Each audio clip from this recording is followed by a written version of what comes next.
Hello, everyone, and welcome to Movie Goodness, where we examine life through cinema here on the KB Radio Network. I am your host, Kevin Reed, and let's dive into the world of The Boys. We are going to recap the first four seasons of Prime Video's satiric superhero television show. This show has I don't know, for those first four seasons, really redefined the superhero genre in more ways than one. And the reason that we're going over the first four seasons is because the fifth and final season of The Boys is set to premiere on April the 8th on Prime Video. And I firmly believe that it is the proper time to end the show because it was almost getting to the point where it had overstayed its welcome. And as good as this show is, you don't want it to burn, you know, you don't want it to jump the shark. So right before it jumps the shark, let's go ahead on and put a pin in it. And I am excited and worried at the same time because I want it to stick the landing. I want this to be a epic conclusion to the story we've been following for the past 7 years. 7 years, and not fall victim to your typical television shows that leave you wanting, and not in a good way, leave you so disappointed and knowing that you're not going to get a conclusion or even some closure to some of these plot lines and stories that we've been following since the beginning. And so I'm hopeful that it's going to nail it in the end, but I'm also a little skeptical, not because of anything the show is doing, just looking back on history. But in case you haven't watched The Boys and this is your first time and you want to dive into The Boys, but you don't want to rewatch four seasons of television, and I can somewhat understand that, but I can implore you that it is worth it. It is really worth watching The Boys because me talking about it is not going to do it any justice, but I'm going to do the best I can. And so I did watch the four seasons of The Boys, and we're going to go over some plot points, some storylines that have carried over all four seasons, and will continue on in this upcoming fifth and final season as we prepare for that season's premiere. And so I'm not going to prolong the time. Let's dive into The Boys, this satirical superhero show that premiered on Amazon Prime Video. At least it was called Amazon Prime Video when it did premiere. And it is based off of a comic book series of the same name written by Garrett Ennis and Derek Robertson. And it was developed for television by Eric Kripke. And the show is executive produced by Seth Rogen. Yes, Seth Rogen, who's given us some really good television. And a lot of people don't even realize it, superhero-wise. Going all the way back to Preacher, which was a pretty decent show that was on AMC. And he also produced Invincible, which is also on Prime Video, the animated superhero show. And now, well, not now, but here he gives us The Boys as well. And this show premiered on July the 26th of 2019. And back in 2019, just like Netflix, Prime Video dropped everything the same day. And so all 8 episodes were dropped at the same time. And so we got to experience all of season 1 in day 1. And that's how I got hooked to it. Now on Prime Video is week to week. Everything is week to week now, which is fine too. Which is fine too. But man, what a time when we got to see all of those episodes at one time. And at that time, The show was the most watched series released by Prime Video. It was that big of a juggernaut in the pop culture zeitgeist. Everybody was watching The Boys. They couldn't believe, like, wow, this is super. 'Cause you got to think about it. In 2019, you got Infinity War. So we were in the height of the MCU, and to get a stark contrast to what we've gotten from Marvel and even DC, it was like, this is a superhero show. But it was widely celebrated by not only the audience but critics alike. Everybody enjoyed the show. The series stars Carl Urban, Jake Quaid, Anthony Starr, just to name a few. But we'll go through them all as we go through the season. Now, season one introduced us to this world, of course, and this story takes place in a universe where most of the superpowered individuals are recognized as superheroes. But in reality, they abuse their powers for personal gain. You know, and it automatically, you're thrust into this, like, okay, this is a quote unquote fictional reality, but that's reality. Just imagine if somebody had superhuman abilities like these individuals do on this show. Man, the grasp for power will be unbelievable. Look at people who don't have power now. I'm talking superpowers or super abilities, and look how they act trying to gain power from normal people. I can only imagine if they had abilities. My God, we'll be in trouble. But the series follows the boys, led by Billy Butcher, played brilliantly by Carl Urban, the great Carl Urban. Carl Urban, he don't get the recognition I think he should. Go all the way back, go through his filmography and look at his work.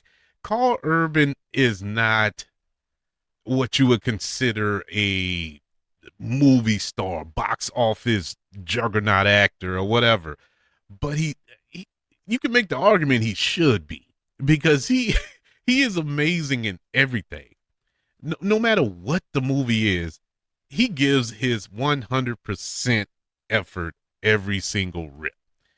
And for him to lead this show and be the character that he is, because he's the hero of this show, but he acts more of a villain. He's more of an anti-hero type, but it's understandable. When you think of his past and how they really developed this character and how Carl Urban plays this character is so brilliant. I can't cheer him on anymore than the fact that he's just perfectly cast in his role. He has his own group of vigilantes looking to take down Vought International and expose its corrupt superheroes.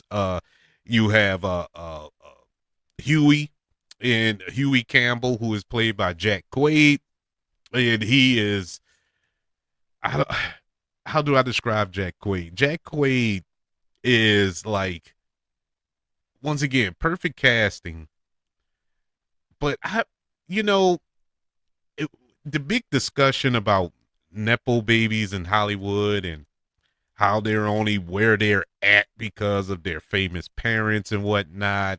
They don't deserve it. I really don't agree with all that, because when you go through and look at all these quote unquote nepo babies, they stand on their own.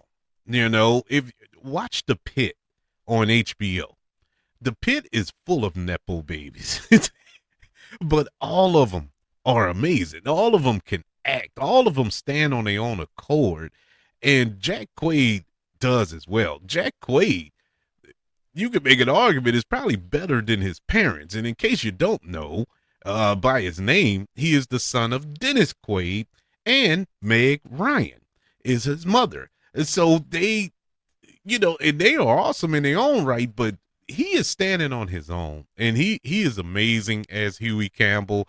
You have Les Alonso as Mother's Milk, Tama Capon as Frenchie. You have Karen Fujinhara as the female.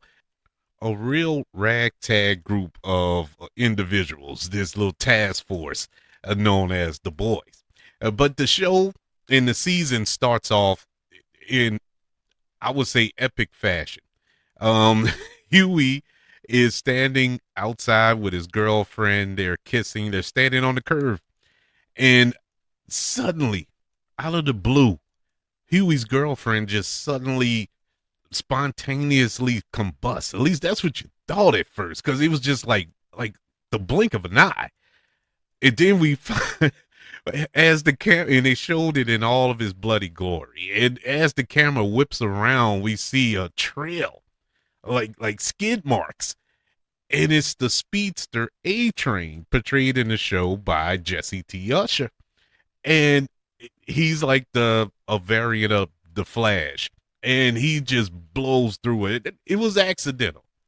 It was accidental that he demolished this young lady, but he kept going. It was a literal hit and run. And so this sets up Huey, at least his hatred towards the Seven. And the Seven is this group of quote unquote superheroes that were created by Vought International. And the Seven is led by Homelander, played excellently by Anthony Starr. Anthony Starr, who I watched on that show. It was on Cinemax. I can't remember the name of it. He played a ex-con who's posing as a sheriff in this small town. Why am I blanking on the name? But anyways, is it Banji? I think it was Banji, and he was awesome in that. But man, when he was cast as Homelander, or at least when I watched the show, because I didn't read the comic book, so I came to this fairly naive, not fairly, but completely naive, and I didn't know anything about these characters. So that first episode kind of blew me completely out of the water. I'm like, what's going on? Aren't they the hero? Especially Homelander, who is basically a Superman variant. He is just all powerful, unstoppable, indestructible, but he's a villain. And he's the greatest villain that you could ever put on a television screen. And the way Anthony Starr plays him is not this mustache twirling, cackle laughing, oh, I'm gonna get you and your little buddies type villain. No, he is so charming and believable as a hero, but is the most despicable human being on God's green earth. He is your prototypical politician, or dare I say, a preacher or pastor in your church. He is all of that, and the show does a great job of showing him in that light, and he does a great job of performing as this character. Uh, the show also opens up where we see a new recruit into the Seven, and that is Annie January, aka Starlight, who is played on this show by Aaron Moriarty, and she is great as Starlight, as this naive superhero. She wants to do good, and only to join the Seven and know that, or find out that it's not all that is cut out to be, and sees the world for what it is, outside of her little bubble from the small town that she's from, and knowing that the world is not as kind and gentle and loving as she was taught, as she was raised up to believe. And that's pretty much a depiction for a lot of people living in this world, that we think that the world is one way, that we were raised to believe in only what we see around us in our neighborhood or in our school, or it just in our city, and think that that's how the world really is. And when you venture out past city limits and you see that, oh, the world is different. People act a certain way or a different way than you, and do things differently. And there are people that are less fortunate than you, and things of that nature. And that's why this show is unique. This show is unique because it really turns the mirror to the viewer and forces you to see the world for what it is and see you for what you are. You can see yourself in these characters. Okay, let's get into this show. Let's get into the season one. And just like I've done recaps in the past, I'm not going to go beat by beat, episode by episode, every little thing that took place, every little Easter egg that's hiding. We're not going to do that. We're just going to break down some plot points uh, that happened throughout the season. Probably won't be in order, but it will be.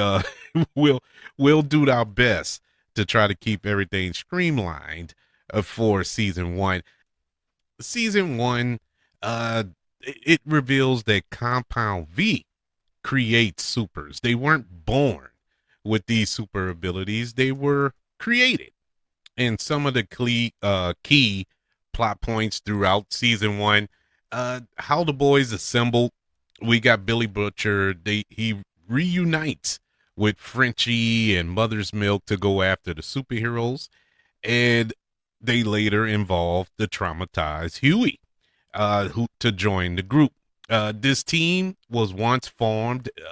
We find out throughout the season that this was a sanctioned government operation, the boys. But later they disbanded, and now they're getting back together in a black ops form, if you will, off the books form. They're not really working with the government, and so they are doing things on their own. We find out very early that the Seven is corrupted. Homelander is a mass murderer.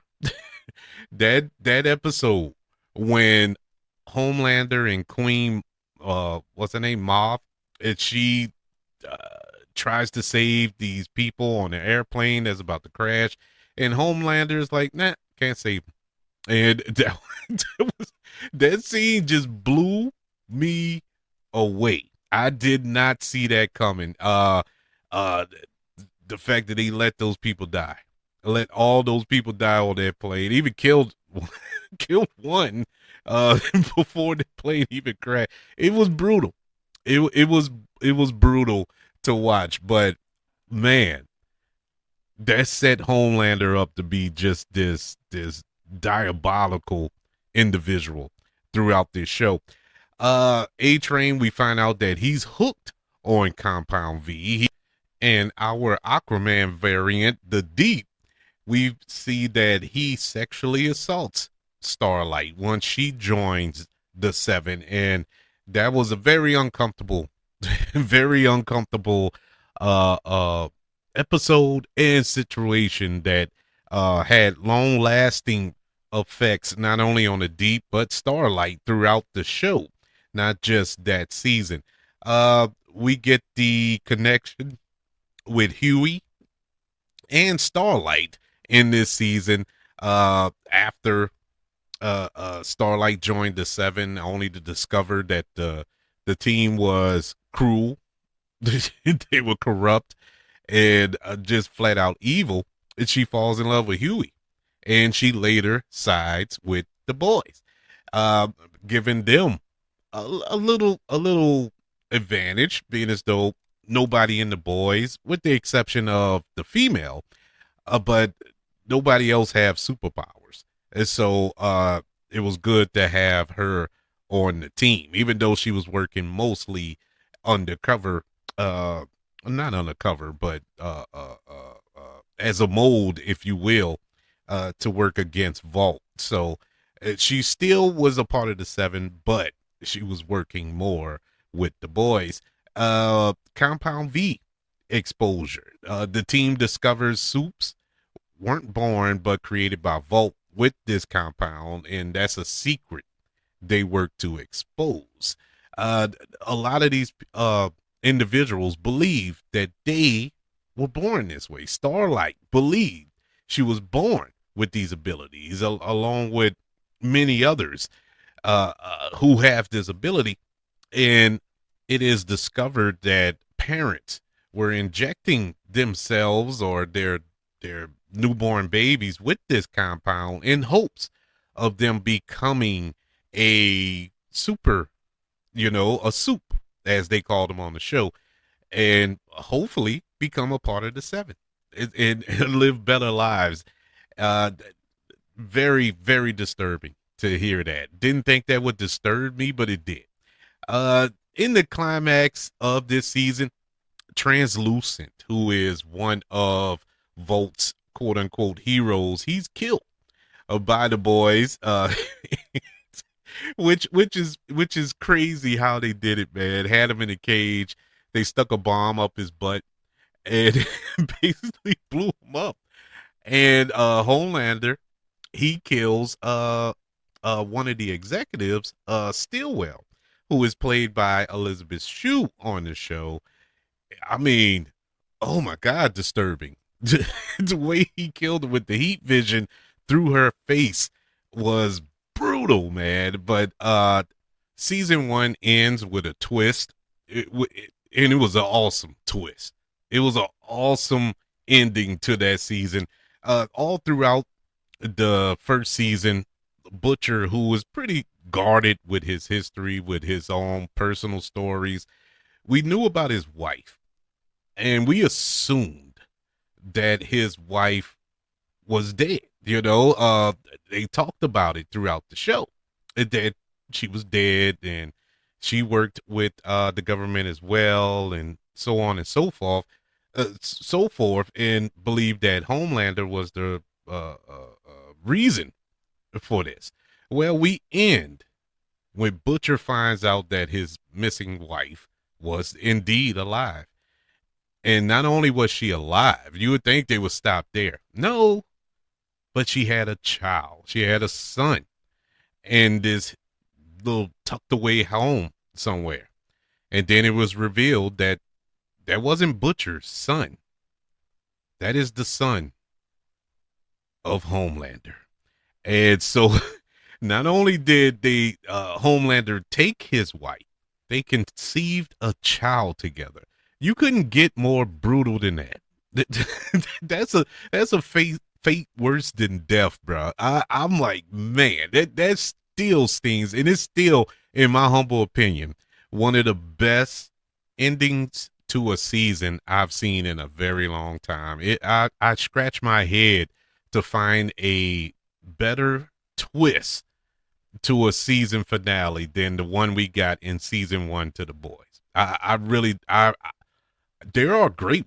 I'm not saying it's nothing compares to it. No, they have had great season finales, great twists in shows and movies. But I mean, this was just epic.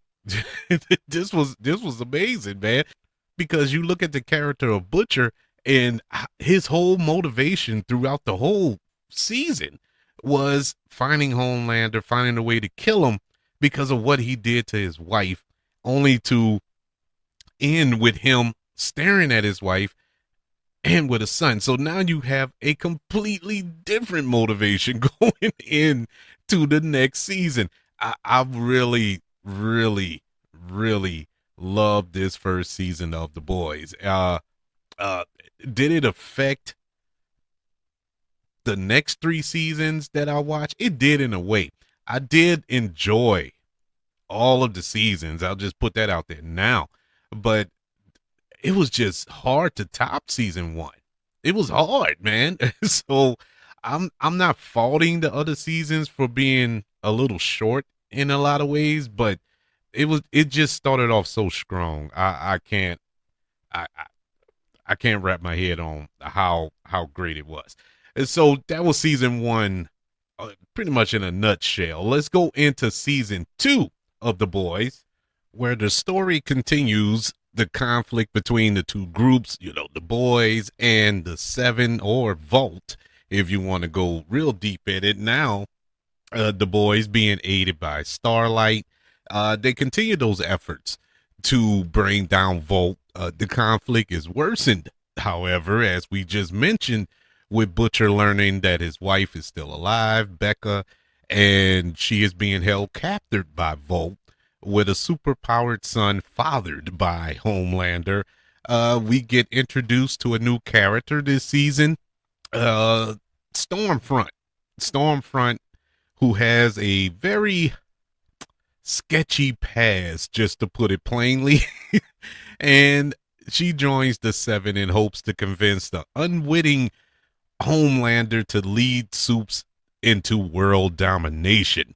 And this was the point of the show where we took it to a whole nother level. Season 1 was kind of contained, with the two groups warring with each other, and it was basically contained between those groups. Now in season 2, we get a more global effect from Vought and what's going on, what's their main motivations going forward. This was, I know I praised season 1, but this season was so well written and so well constructed to the point where it is one of the better season 2s. You expect a drop off, but it wasn't much of a drop off in season 2. Season 2 premiered September the 4th, 2020, in the midst of the pandemic, or at the eve of the pandemic, I must say. Oh, and it dropped the first 3 episodes on that date. The remaining 5 was released weekly, a stark contrast to the first season that was dropped all at once.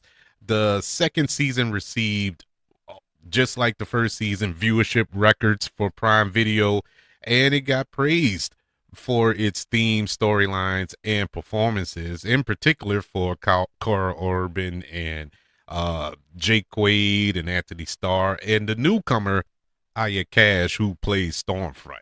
Now, I'm not supposed to like Stormfront, because Stormfront was a racist. I mean, a white supremacist to the core. But I love that character. Don't ask me why. I hate her. I hate the character, but I love the character.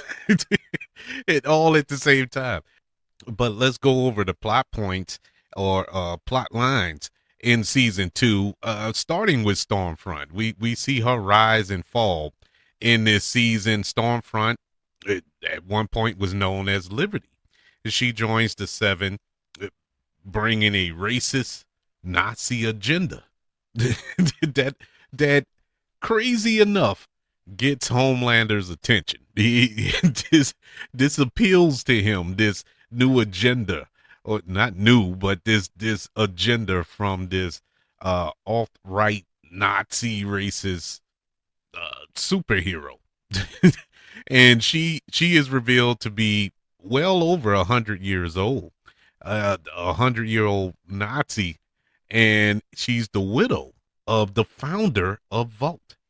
But with that being said, Homelander has found a mate, in a sense, and Stormfront was looking for a mate, and she found it in Homelander. So they were the perfect pairing going forward, which is a scary thought to think about, with those two leading the way, or leading the charge of these super beings in this universe.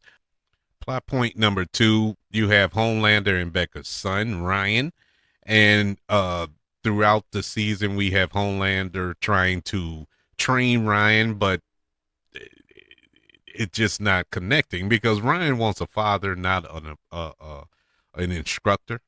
So you got that toxic parenting thing, and the relationship with Stormfront leads to disaster, because all of his attention is basically drawn to Stormfront at this point in time of his life. And so in the final battle, Ryan uses his power to save his mother, Becca. But in doing so, he accidentally kills her and severely maims Stormfront. I mean, he almost obliterated, but he did kill his own mother in that final battle. Our third plot point: throughout the season, the team works from the shadows, I should say, to expose Vought and this Compound V, and Starlight is acting somewhat of a double agent inside the Seven. Another major plot point: you have Queen Maeve's leverage against Homelander after she sees that Homelander and Stormfront are gaining too much power together.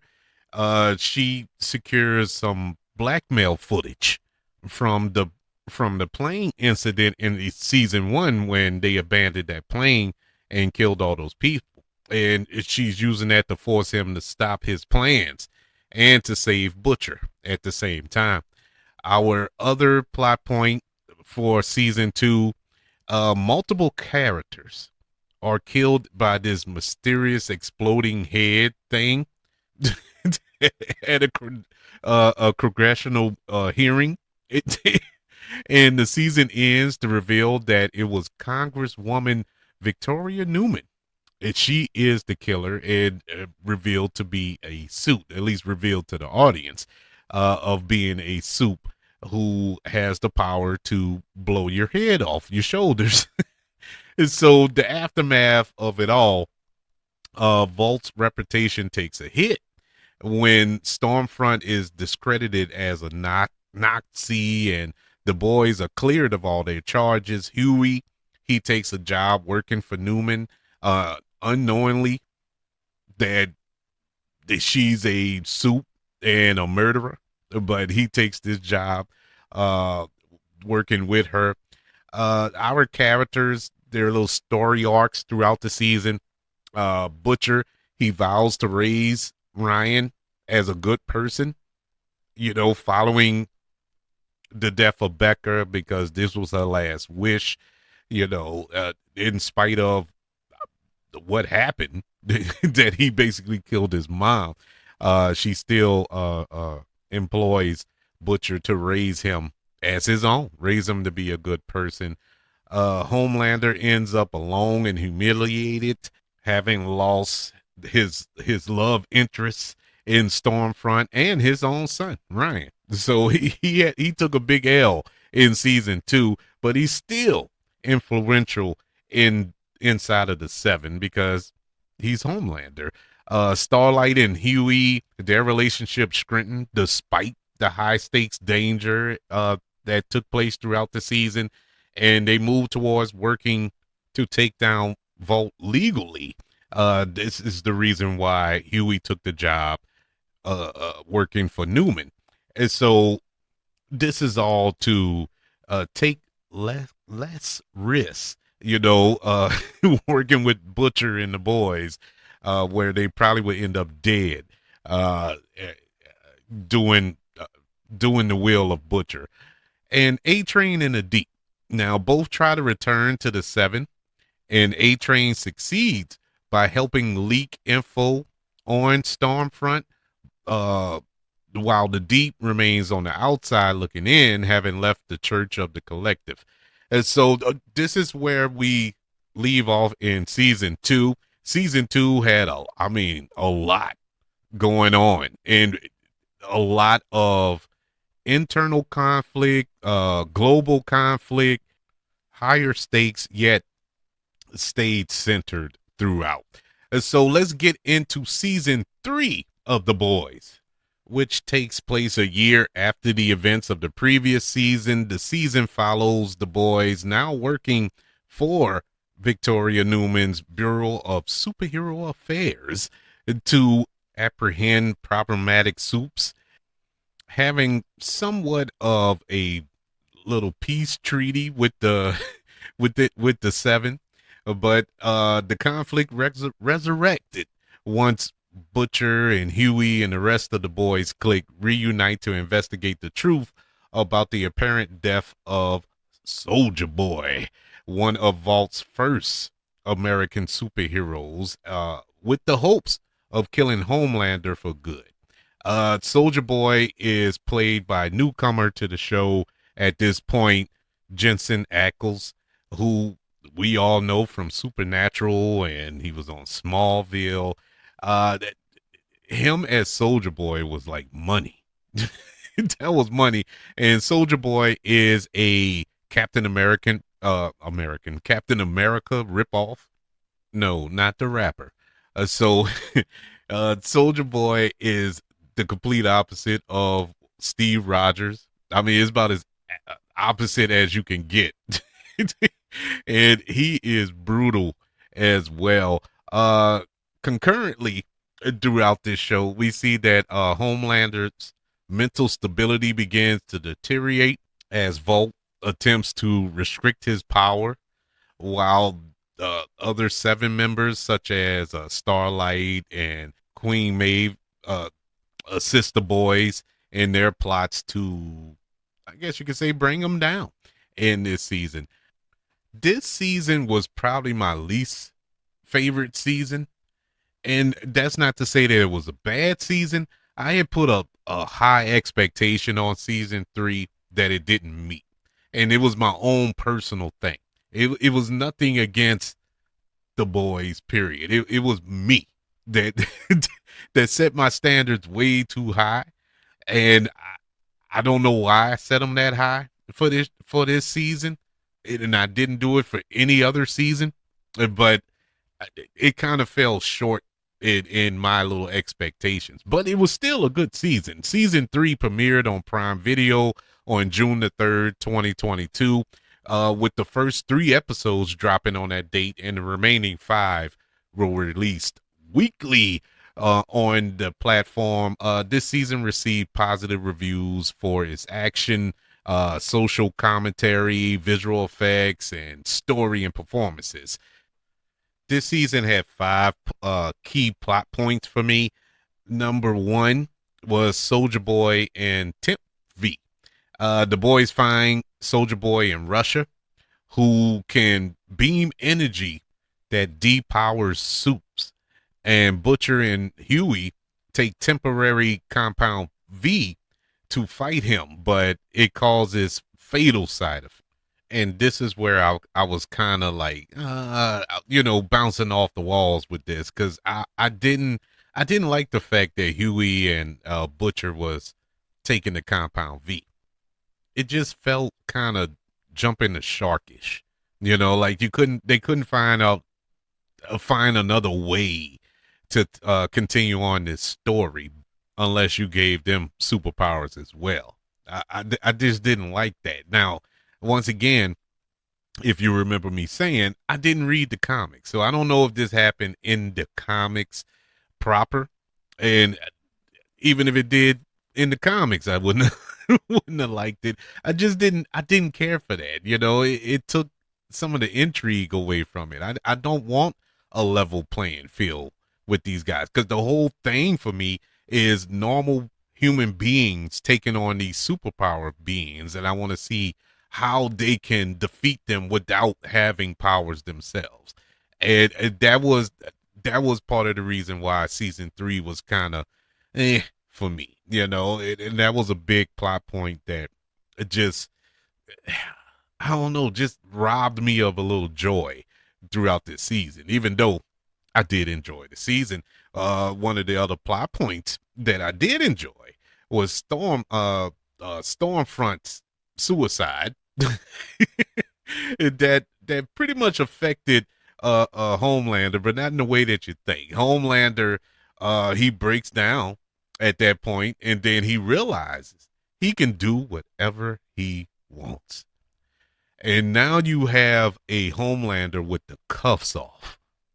And from that moment, from that point on, man, his power just surged. And I'm not talking about his superpowers, his power within Vault and outside of Vault in the world. And it was that is a scary thought, a scary thought, and we got to see it all play out.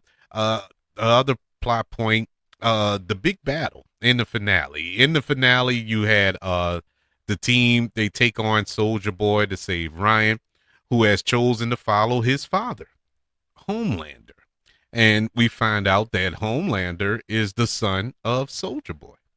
Uh, Genetically, in some, he was cooked up in a lab. We find all this out in season three, and so it is Ryan is technically Soldier Boy's grandson. So he chooses to follow the family business, go into the family business there, In that final battle, we see Maeve. She loses her powers because of Soldier Boy's ability to drain you of them. But in her final ditch effort, she destroys Soldier Boy in this kamikaze sacrifice, uh, which was pretty epic, I must say. But this doesn't kill Soldier Boy. It basically just puts him back in a comatose state. So uh, with him being sedated and recaptured, Homelander publicly reunites with his son Ryan, and a scene that I must say, it just all I could think about was MAGA. When I looked at this scene, when one of these spectators put their hands on Ryan, which angered Homelander, and Homelander publicly executed this man in front of hundreds of people, and they all cheered. And at that point, you knew that Homelander is pretty much unstoppable. There's nothing you can do to stop Homelander. To wrap up season 3, our characters, Victoria Newman, she's set to become the vice president of the United States. Starlight, she quits the Seven, and she also abandoned her hero persona as well. Butcher, he's diagnosed with a fatal illness due to his continuous taking of temporary V. So this is how we leave off season 3 of The Boys. As I said, wasn't my favorite season, probably my least of all 4 so far, but an enjoyable season nonetheless.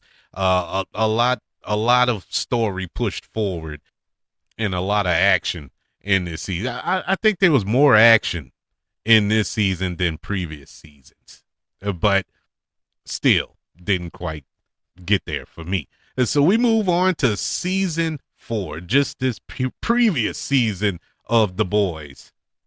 And this season takes place 6 months after the events of season 3. The Boys work with the CIA to assassinate Victoria Newman in an effort to stop her from taking over the government. Also, you have Newman is closer than ever to the White House and under the thumb of Homelander, who is consolidating his power, if that makes any sense. With only months to live, Butcher has lost his position as the leader of the Boys, who are fed up with all of his lies and must find a way to work with them if they want to save the world before it's too late. This season is the first season that shares continuity with the spinoff Gen V, which the first season premiered right before season 4 began in 2023, whereas season 4 of The Boys premiered on Prime Video on June the 13th, 2024, with its first 3 episodes dropping on that date, and the remaining 5 released weekly. As always, we were introduced to a few new characters this season. Susan Hayward, Valerie Corey, and Jeffrey Dean Morgan joined the cast this season. Another Supernatural alumni as well. Susan Hayward, she joined as Sister Sage, who is the world's smartest person. And Valerie Curry was not star, but firecracker in this show. Another racist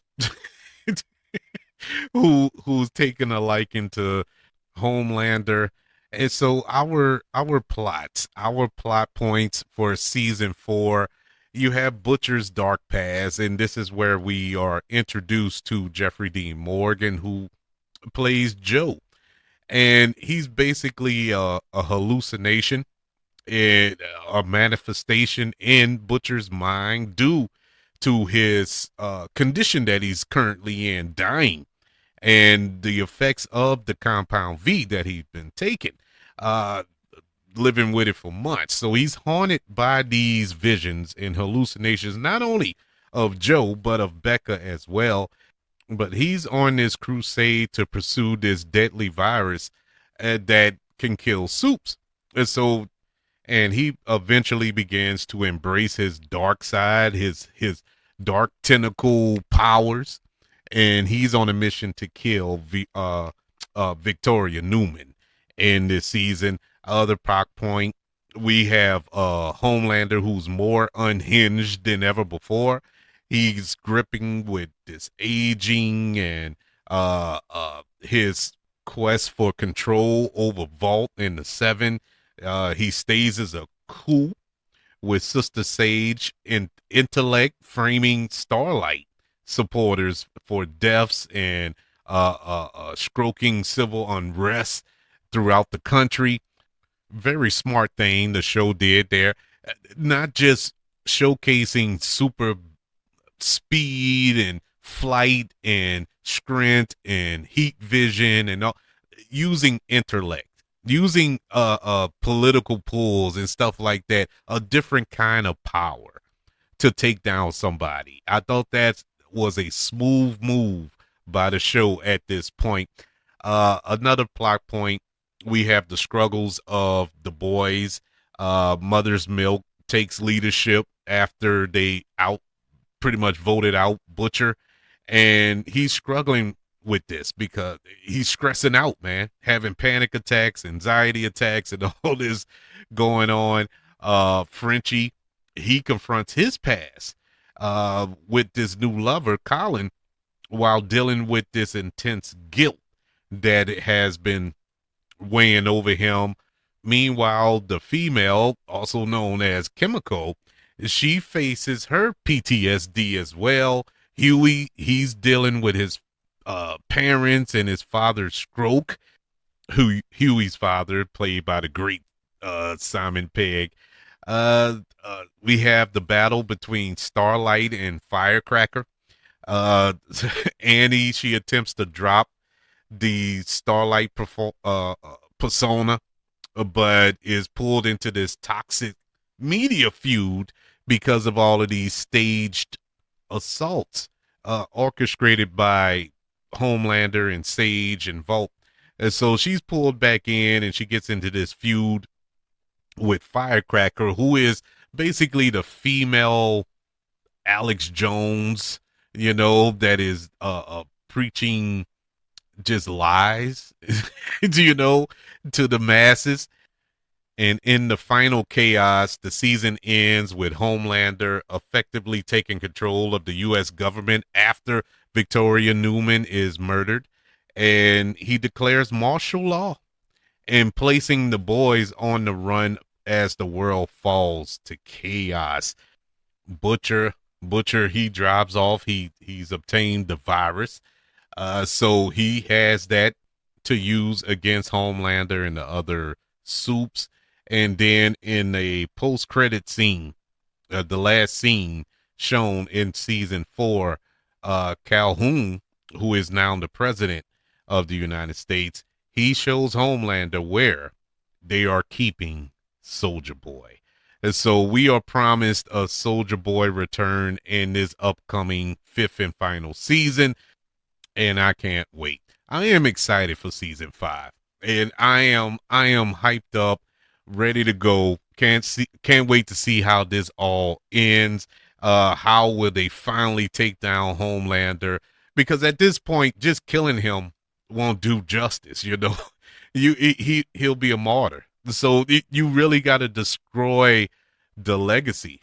You have to destroy the character before you can destroy the person, and that's going to be, I think, the biggest task for season 5 to kind of wrap this all up. But are you excited for season 5 of The Boys? Or are you sad to see it go? Or do you wish they'll have more seasons? I don't know if they're going to continue Gen V. I think they are, but I'm not 100% certain. But I would love to see a continuation of this universe in some shape, form, or fashion. But I would like to know your thoughts. Email the show, kbradiopodcast@gmail.com. You can also search for this show on all social media platforms. Just search for the KB Radio Network. Also, don't forget about YouTube. subscribe to the KB Radio Network channel, and like this video if you don't mind. Don't forget about the 5 stars, the reviews, and sharing this show if you're listening on Apple Podcasts, Spotify, iHeartRadio, wherever you are currently listening to Movie Goodness here on the KB Radio Network. Everybody, thank you for joining me for this recap of the first 4 seasons of The Boys in anticipation of the 5th and final season dropping on Prime Video April the 8th. I want you all to know that I love you, continue to love everyone, and until we speak again, you all be blessed.